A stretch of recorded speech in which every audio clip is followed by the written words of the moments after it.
Торе е човекът, който е отново зад топката. Много голямо разстоянието. Alican ve ben oğlum ikimiz maç bakıyoruz. Да центрира.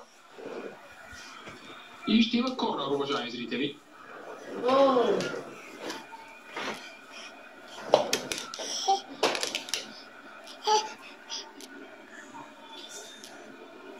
Гол! Гол! Незапомня видяхте Ами Торе. Добро подаване! Изчистена е обаче топката и сега условия за контратака. Позабавиха се.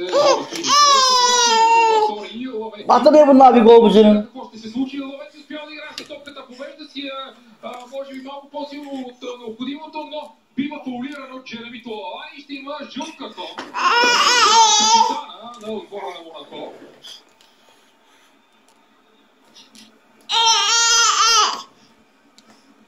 Подаването на Адриан Равио. И тук да, съвсем естествено е, Джереми Толала много добре осъзнава, че няма никакъв шанс в подобно надбягване с значително по-бързи от него Есекиел Лавеци. Направи единственото възможно в тази ситуация.